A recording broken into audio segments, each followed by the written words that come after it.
Friends, కేరళలో 70వ Filmfare awards function అయితే ఘనంగా జరిగింది కొచ్చిలో. 2024లో థియేటర్లో రిలీజ్ అయినటువంటి చిత్రాలకు ఈ యొక్క అవార్డు అయితే ఇచ్చారనమాట. పుష్పకు 2 అవార్డులు ఇచ్చారనమాట. 35 ఇది ఒక చిన్న కథ కాదు. నివేదిత థామస్ మనందరికీ తెలుసు. ఆమె లీడ్ హీరోయిన్, లీడ్ క్యారెక్టర్ చేసినటువంటి సినిమా. ఆ సినిమాకు ఉత్తమ నటిగా అంటూ ఆమెకి అవార్డు దక్కింది. ఉత్తమ నటుడిగా తేజ సజ్జా, ఉత్తమ నటిగా కాజల్ అగర్వాల్, ఉత్తమ సహాయ నటుడు కల్కి సినిమాకు గాను అమితాబ్ బచ్చన్ కి అవార్డు వచ్చింది.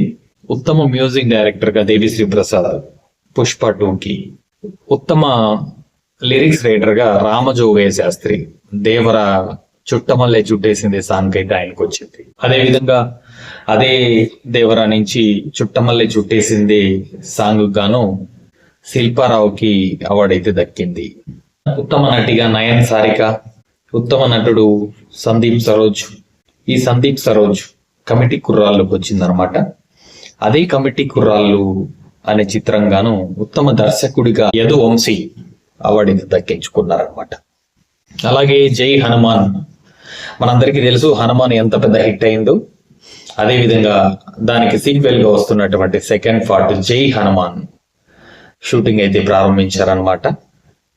కర్ణాటకలో షూటింగ్ ప్రారంభమైంది. హీరో తేజ సర్జాతో పాటు అందరికీ తెలుసు మనకి కాంతార సినిమాలో నటించినటువంటి రిషబ్ శెట్టి గారు మొదటి రోజు అయితే షూటింగ్ లో అయితే పాల్గొన్నారనమాట. కనీసం పాల్గొన్నారనమాట. ఎప్పుడు రిలీజ్ అనేది ప్రకటించలేదనమాట. డైరెక్టర్ మనకు చాలా చూసాం, ఆ సినిమా ఈ సినిమా ఆ సినిమా ఈ సినిమా అని లాస్ట్ కి ఇక్కడికే వచ్చారనమాట. ఎందుకంటే సినిమా బాగుంది, మంచి పేరు వచ్చింది, మళ్ళీ దాని సీక్వెల్ ప్రారంభించడం మంచిది అనిపిస్తుంది. పవన్ కళ్యాణ్ నటించినటువంటి ఉస్తాద్ భగత్ సింగ్ మార్చి 26న ప్రేక్షకుల ముందు అయితే రానుంది. ఆయన అన్నారనమాట, నేను ఇలా మెడ పట్టుకుంటే తొడగొట్టినట్లే అని. చూద్దాం ఎలా సక్సెస్ ఉండబోతుంది అనేది. సమంత ప్రధాన పాత్రలో నటిస్తున్నటువంటి చిత్రం మా ఇంటి బంగారం. మంచి మంచి నటీనటులున్నారు.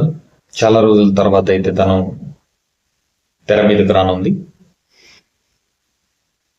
తన పెళ్ళైన తర్వాత, అంటే నాగ చైతన్యతో విడిపోయిన తర్వాత మళ్ళీ పెళ్లి చేసుకుంది. ఆ పెళ్ళైన తర్వాత వస్తున్న చిత్రంగా ఇది మన ముందుకైతే రాబోతుంది.